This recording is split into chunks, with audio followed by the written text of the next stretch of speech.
Everybody, this is Steve Van Diest. I am co-host of the Sharpen podcast, brought to you by Acumen. Acumen is a business community that's going to help you sharpen, challenge, and inspire you. And we put business leaders together to do that every month. And today I'm excited because we're going to talk about listening to clients. And is our ego getting in the way, or is that part of it as well? And today I want to welcome David Riggs. David's been part of Acumen for a few months. Tell us more about yourself and why you're an expert on this topic. Yeah, super excited to be here. Thanks for having me. Expert might be a strong word, but definitely experience, I should say. Been a part of plenty of businesses, started a career in more of a management consulting and corporate finance world. And yeah, that's not as much what I do today, but it's been a great starting point for me in my career because it gives you a really good sense of how really successful businesses are run.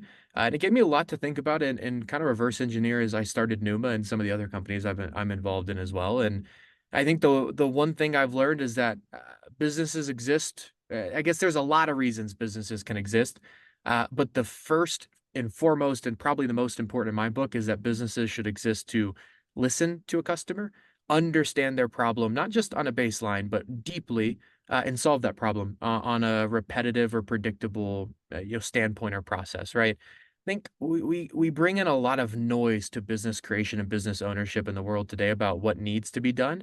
But at the end of the day, everything should rally around listening to your clients, understanding their problem, and solving it at scale. Okay, so a couple things first, though.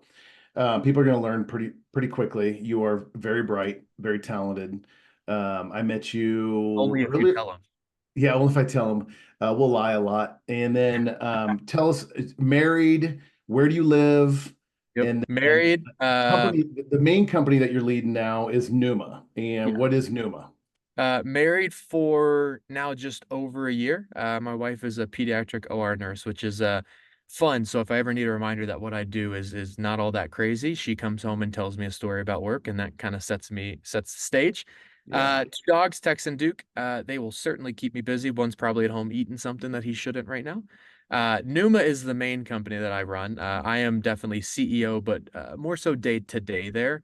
A lot of my time and work and energy goes there, but I've been obsessed with uh, zagging when people zig, and what I mean by that is the common thread that maybe you've had on this podcast, and that's not a bad thing by any means, but the common thread I see today is tech and scale and automation and AI and all these fun things, and that feels a lot like the zig. And I feel like what I've been focused on and where we found success is zagging.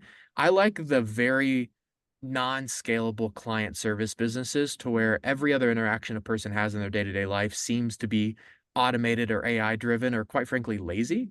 And I like to go against the grain and find something that has an opportunity that's more one-to-one client interaction. So part owner of a local gym in Denver. I'm over in Sloan's Lake. That gym's in Arvada named Arsenal. And then there's a slew of, I'd say, more specific marketing agencies. Some work on Webflow sites, some do copywriting, and then a real estate software as well that I invested in about a year and a half ago, 2 years ago now. So got my hands in a few different buckets, but the main one's certainly Numa. So Numa's got about 30, 35 employees, two cities though, Colorado and what brought about that? Really good question. Funny enough, I think a common trend that you'll hear from me is that Uh, the answer is always one conversation away. You just have to talk to the right people. And oftentimes those right people for us are customers. I live in Denver, so by nature, office number one, location number one, hub number one, if you call it, is going to be Denver. That's where I am. And I think a lot of small stage CEOs and founders would tell you that the business is often where you're at. So Denver was a home number one. But as we started to realize, our mission, and we'll certainly talk about it, the search economy, helping companies get found for the searches that they are, actively wanting to be found for, and helping connect, I'd honestly say future customers to their future vendor is really important to us. We found that Indiana is a really good spot for that. Not only did we start to hire employees, we started to hire vendors, we started to hire, I guess we also started to land clients. And very quickly, we had just as many people in Indiana as we did Denver. We actually had more clients in Indiana than Denver. And it was really starting to follow just the trend that we were seeing in our business. But, I'd say in many ways, and you've likely heard the phrase, right? You're the sum of the five people that you hang out with the most, you spend the most time with. I think hidden in that is that location of where you're at matters a lot. And for what we're trying to do, Indiana is an awesome place for that, right next to Denver as well. Right, if I was building the software, I might say the Bay, San Francisco is better, but I'm not building a software. I'm building a service company that serves clients and customers across the US. But I think in those two areas, Denver and Fishers, Indiana, have been two really good hubs for us to build out, be community driven and focused, but also find the right people that ultimately fit the culture that we're trying to build. Yes, and I'll poke you later about leading that dynamic culture in two places and then more about you. But one of the things we started off was listening to clients and ego. So how long's Numa been going on? For a few years, but now you've got this extremely fast growing company in two cities. But you said one of your driving forces is listening to clients. And how does that inform everything you do? And then just like every crazy entrepreneur, we got a little bit of crazy ego to us. So how do you balance those two? Yeah, so Numa, for those of you listening, is an SEO, paid search, and website development firm. That's the tactics, though, right?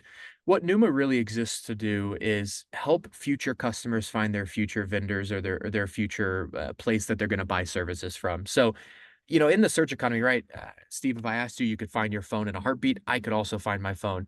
The reality is, even though some people like to push back against this, if I said, Steve, let's help me find a place to fix my car. Help me find a bike repair shop. I guarantee you that you're going to go to Google, you're going to search bike repair shop, you're going to find a place and you're going to recommend it to me. You might know a couple off the cuff, and that's fine, right? But for the vast majority of people, they use Google as a daily assistant, right? And if you consider that behavior at scale, there are hundreds, if not thousands of people that search for you daily, if not monthly, that are looking for exactly what you do as a vendor, as a service provider, as a software, and you're nowhere to be found, right? This doesn't mean that you're not going to be able to run a successful business. This means that there's a channel that you're completely not prioritizing that can not only help you produce revenue just from a channel focus, but help you produce revenue across the board, right? If you're on social, search actually has a really good tie into what you're doing on social to make it that much more powerful. So at the end of the day, Numa works within what we call the search economy. People are searching for what you do. And I always call them credit card searches. A lot of those searches, I'm going to have my credit card ready to go and I'm going to be ready to purchase from you if I find the right person. And it's no different behavior than what we do in other places. You go to the grocery store, you're searching for new products. So that's what we do. We're the 170th fastest growing company in the US. We're fourth in Colorado, third in Indiana. And the reason I say that, and I think it's so powerful, is twofold. One, we would not be there by nature of what we do if our clients weren't growing quicker than us and we didn't have success. There's no way we could have faked it this far, right? So as you look at the product and service that we provide and the impact that it makes, I think being 170th, fourth in Colorado, third in Indiana, I think there's other measurements, but it shows that what we're doing is right. And it shows that we're on the right path and we're creating true impact. But I think the other thing it shows as well is that, and you hinted at it, I'm 26. I'm certainly not the oldest CEO by any books. I'm probably closer to the young side. Um, I don't know all the answers. I certainly don't have, the most business acumen ever, no pun intended. Uh, right. But what sets Numa up unique? And it's certainly not anything that I've done outside of the one action of I listen to clients. I'll divulge you and give you a quick story, but because I think it sets the stage. But Numa now, like I said, does paid search, does SEO, does websites, and a few other ancillary things as well. This all started with websites, though. Whenever I started the company, I sat down the wealthiest people I knew because I thought that was the answer.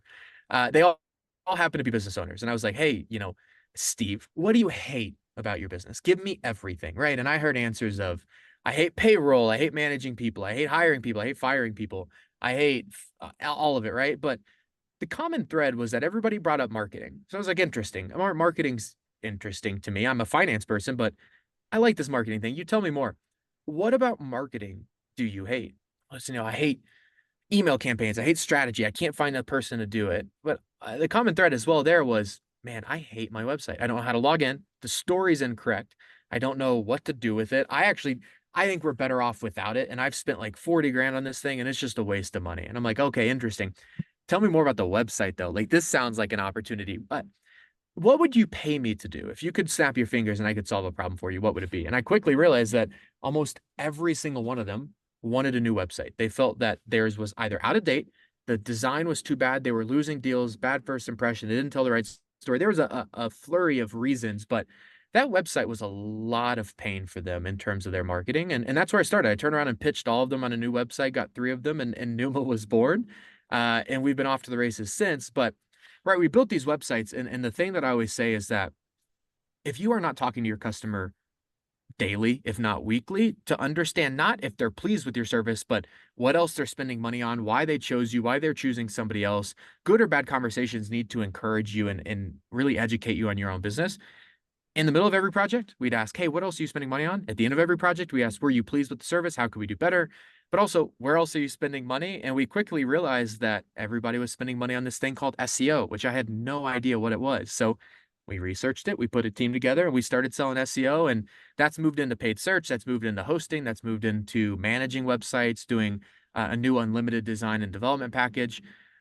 Right? I don't, yeah, I think especially San Francisco, the Bay, has this vibe of putting founders on a pedestal that they're all knowing, right? Like they almost treat founders like gods. They Mhm. just knew it was coming. They have this sixth sense.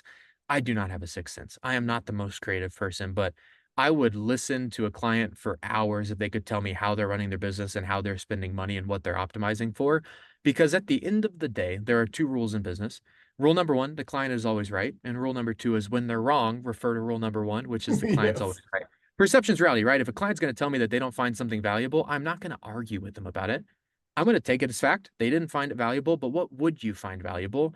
And right, it's less confrontation and more problem solving. And I think all founders have egos. And I'd say that the place where I do hold my ego is that I want our team to be the best problem solvers in the world. I want you to be able to go to a client and say, hey, I'll give you 100 grand to never use Numa again. And it's an easy, no, not a chance. Like they've solved problems, they've helped me grow. You'd have to give me 1 billion to even consider it, right? And I don't think we're there yet. I think that's a place that we can grow into, but that's certainly the vision of I don't want to be the SEO or web or paid guy because quite frankly, those are all tools in my tool belt, right? What I want to be known for is that we solve problems at scale. We understand your business, we listen to you intently, and we're not just good at customer success, we're customer centric. And I think there's definitely a difference in those two. And a lot of people misconstrue the two. Okay. One of the things I'm hearing, listening, it informs location, it informs ideas, probably informs how you've hired. Mhm. But now, one of the favorite people, there's a couple different industries that other business owners love on Acumen peer teams. M&A, there's a lot of wisdom in M&A, typically finance, having someone in the CFO finance world, because there's a lot of wisdom. Marketing's the other one. So now you're speaking to just general business owners. Why are people buying stuff? Mhm. So the one thing I don't think you mentioned there, but I think it's more important is the CS function, right? Your answers in business lie with the customer. And I've worked for plenty of CFOs, especially in a finance background. I've worked for plenty of marketers, and this word educated guess I hate because often an educated guess is only one conversation away from being an educated answer. But yet we choose this educated guess because I think we want to feel smart that we made the decision, we made the call. And 9 times out of 10, there's no need for us to make the call, right? As a service-based business, and this could be different in other industries, we are serving our customers. We are embodying this idea of servant leadership that you hear so often.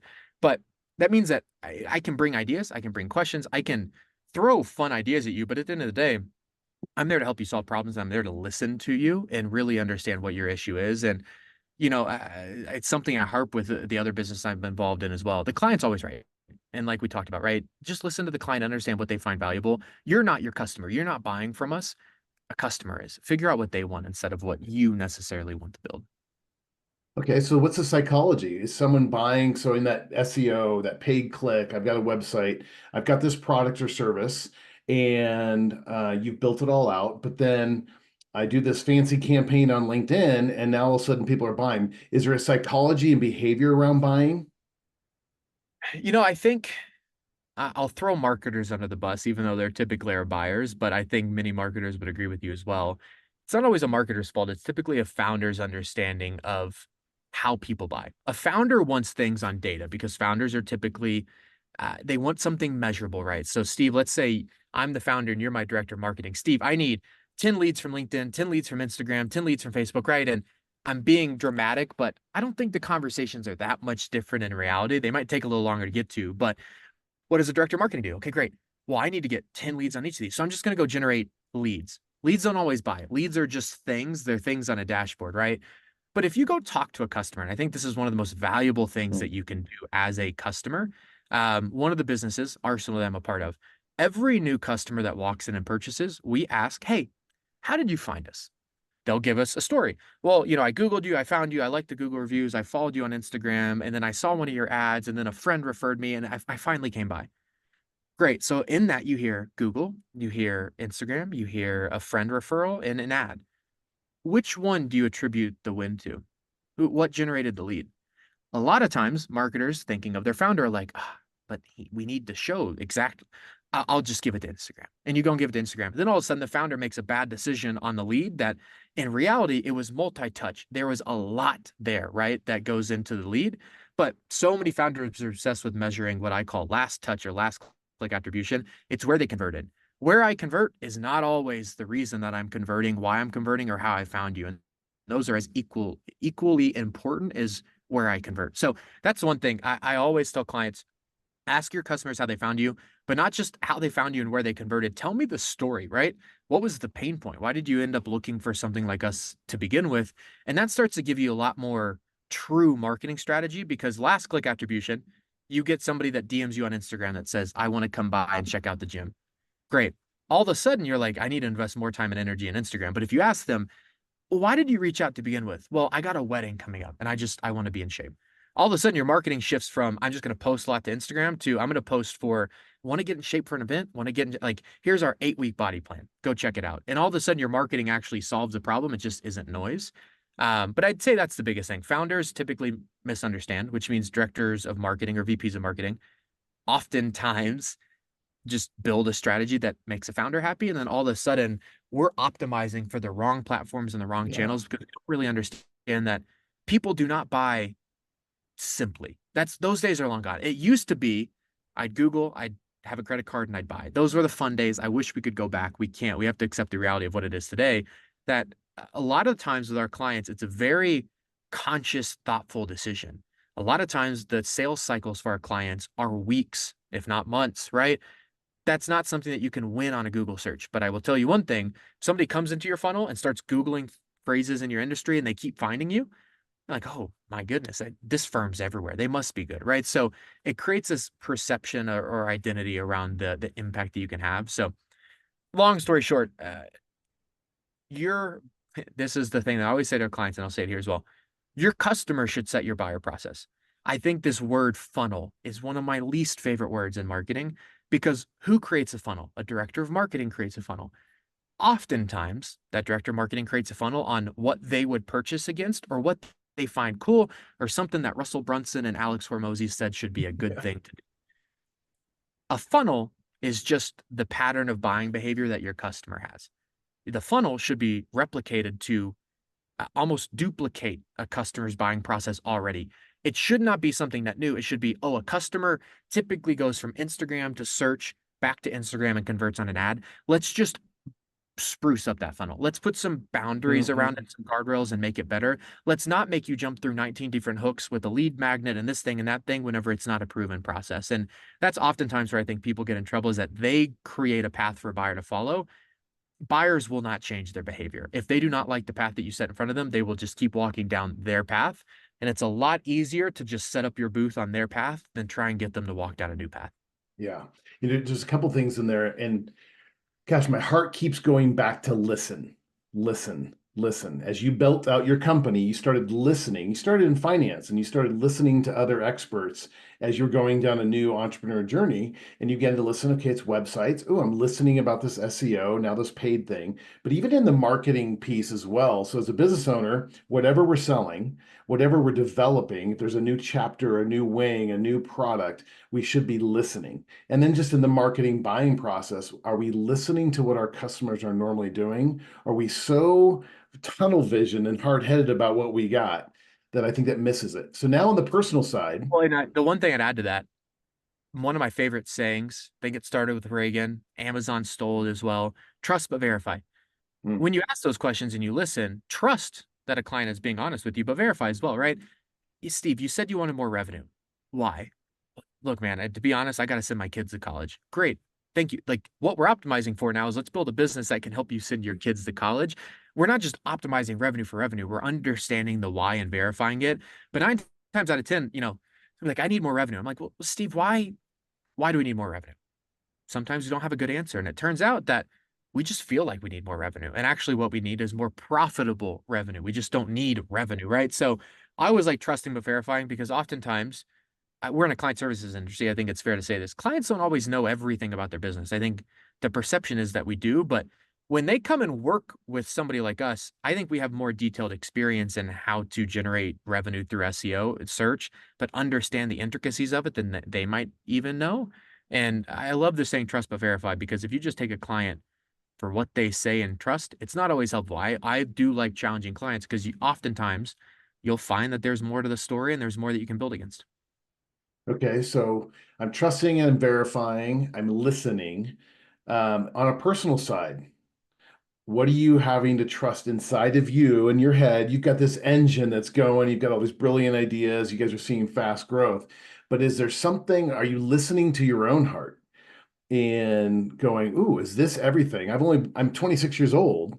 I've been doing a couple businesses through college and now post college, and you're on this fast track. What are you listening inside? What's God teaching you? Acumen's a faith community. We share values in that area. What are you listening to in the inside? I think that this word purpose and mission gets passed around a lot. It's probably the first time I've ever said this on a podcast, but I think probably a good point to say it. Financially, God's really taken care of me and my wife, right? I think we could probably clock out tomorrow forever and probably make it to end of life from a financial standpoint. I've reached what I would consider to be the proverbial finish line for a lot of people. And everyone says it. And I was the 21-year-old on the other side that's like, oh, that guy's an idiot. Money's everything. Right? Like if you're chasing the money, it's gonna not have much of an impact, right? So I come back to this purpose thing, and I think where God's leading me, and I think where God's ultimately through me going to lead the team as well, is this idea of servant leadership, but it's this idea of being Mm, second. Um, Agencies are very bad at this. We're going through a rebrand right now, and it's the one thing that I continue to harp on over and over and over again. I do not want to be the hero. I do not want Numa to be the hero. I do not want you to come to our website and it's all about Numa. It's all about our awards and things like that. I want it to come onto the website and it's almost like a safe space for the client to be like, oh, someone's actually going to listen. And like, look, they help this company, this company, this company, and like, look how awesome these companies are in general, right? Like it's telling the stories and showing the impact of what we do. I'd say the biggest thing truly is that God's showing the importance of servant leadership, that there's a lot of ways to keep score. And I think the financial side is one that all Americans at least tailor to in terms of keeping the score. But I think it's closer, right? Like what impact have you created? What impact have you done? But I think the other thing as well, it's certainly an interesting thing because it's my namesake. David was a shepherd as well. How am I mm. shepherding the rest of the organization? And I think in today's world of America, oftentimes companies are very, you just work for me, 9 to 5, clock in, clock out. And I'll even put tongue in cheek. I think there's some importance to that. A company can't be everything to you. I can't lead a horse to water and make you drink the water and like do all the things, right? But I certainly want to make sure that I'm not leaving you hanging. Mm. What are the things that you care about in your world? And there's a really good story. I think more of a fable story, but uh, company in Indiana supposedly, as they were growing, they were like, what can we all rally behind? And I think it was someone named Susan, right? Susan really wanted a farm. So they all worked together. They built the business up to where Susan could get a farm. Susan didn't quit. Susan was like, "Well, I got my farm. Steve, what do you want?" Steve wants a house on the water, on the lake. So they all worked and rallied behind Steve's house on the lake. They got it, and they're like, "Okay, Kevin, what do you want?" Right? And I think this idea of having shared purpose and mission within a team, so we all know what each other's working on. And I think that's where companies typically do a bad job. They stop at the business relationship. Like, I want to know what fires you up. I want to know what you're Mm. working towards. I want to know what your big vision is. So we can continue to hold each other accountable, but continue to rally each other around not only your vision, but the company's vision as well. I love that. I appreciate that. And again, it just brings me back to yesterday. I celebrated 31 years of marriage. And one of the keys for me is listening. And in that servant leadership is if I'm not leading if I'm not serving these people by listening to their hopes and dreams, I can know about them. I know their pay style, salary structure. I know where they work. I know their skill set and what they're good at. But do I know their hopes and dreams as well? I'm not everything to them, but if I could help just a little bit of their hopes and dreams, it changes the culture. And so, anything that's challenging you, sharpening you, and inspiring you lately? All sorts of things. I think I mentioned that trust but verify, but I think the biggest challenge is this is just a tough one. I think if somebody runs a business is listening to this, they'll certainly get it, which is probably a good amount of the audience. But wanting more for the people that work for you, but understanding when someone might not want the same for themselves. We've had some tough employee conversations over the last 6 to 12 months, to be honest, about people that just, we wanted so much more for them and they just didn't want that. And I think my personality is I want everybody to be the rock star. I want them to be the best of the best, A plus in their industry. And sometimes it's a tough realization that some people just don't want that. But oftentimes it's where Hmm. that line is, right? Like how much should we be investing in you and how much do you really want it and aligning on that as well? Because we have some people that, man, they'll come to me for feedback every day, but they mean it. They want it and they want to get 10 times better. But yeah, I think the biggest thing, right, is that it's really, really tough to change people. Uh, I've spent a lot of time, and I'd say probably the biggest mistake I've had in growing Newman and other companies is spending vast amounts of time trying to change someone rather than just really understanding what they want, what they need, and maybe just making the tough decision that it's not a right fit for a company. And that's another thing that I think a lot of companies get wrong is that getting fired or laid off from a company means that you're not very good at the job. Now, 9 times out of 10 being on this side, it means that there's a different vision or mission that's being portrayed that doesn't fit what you want. You just got to find a better home. And I think that's both sides, right? And that's where hiring and firing and recruiting comes in to be so important is that when we let somebody go, I can truly think of maybe one instance where it was truly performance based. And I can think a lot of instances where our vision and missions just were clashing and it wasn't a healthy way to work. And it's better for both parties that you move Yeah. on, you find something healthier. So that's a whole other podcast. But that's Yes. definitely something that we're going through and working through now of especially in a client services business, people are our best asset. How do we continue to invest in them, set them up for success? But like we do with clients, continue to listen to our people about what's valuable to them and what the working relationship should be like. Reach it. Okay, where can we find Numa? And maybe even Arsenal. Yeah, if you're in the Denver area, I always say Arvada, but it's more like East Denver. Arsenal Health and Fitness, you can Google it. You will find it pretty easy. It's over off of Wadsworth. Come by, check it out. Tell them David sent you. I'm pretty sure you'll get a free week, which is fun, but a good place. You have group classes, personal training, open gym, and then you also have a lot of health clinic items. So if you're looking to get in better shape for a wedding or an event and you want to know a diet plan next to a workout plan, we got you covered, which is really fun. Beautiful space, 14,000 square feet. People love it. So come by. And then if you are looking for Numa help, I think the easiest way is to go to numallc.com, which is our website. Go check it out. If there's something that resonates with you, feel free to reach out to me. Steve, you can put my email in the podcast description. Feel free to reach out to me. But if you're interested in the search economy thing, if you have a vendor that you're using, I want every interaction that you have with our team to be valuable. So happy to help however, and really start to dive into whether or not the search economy thing can be applied to you. And if you're just interested about what we do, feel free to reach out. You got to spell Numa for me because that can go a lot of different ways. It can, and a lot of people spell it a lot of different ways. Pneuma is Pneuma.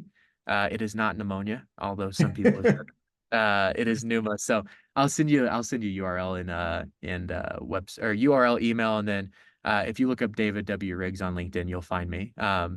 For some reason, I'm oddly famous on maybe the least well-known platform to be famous on, at least wanted platform to be famous on. I have 20, man, I don't remember anymore. I don't use it much. 25,000 followers on LinkedIn. So it is nice to say, put in David W. Riggs. You're going to find me because I have the most followers out of any David W. Riggs is on there. Nice. So yeah, All nice right. little, but I'm yeah, one of those. I'm one of those famous followers, and so thanks for sharing your heart, your experiences, your wisdom, and thanks the for rest of you that you're listening. Where can you find Acumen? Acumen can be found at acumenimpact.com. If you're looking as a business owner to be part of a community of other leaders like David, surround myself with wisdom 4 or 5 hours a month, and to be sharpened, challenged, and inspired to throw situations and opportunities. I'd have you check that out and find teams in Colorado, Arizona, and Kansas City. And look forward to seeing you live, David, here soon next week. next Thank you, week. everybody.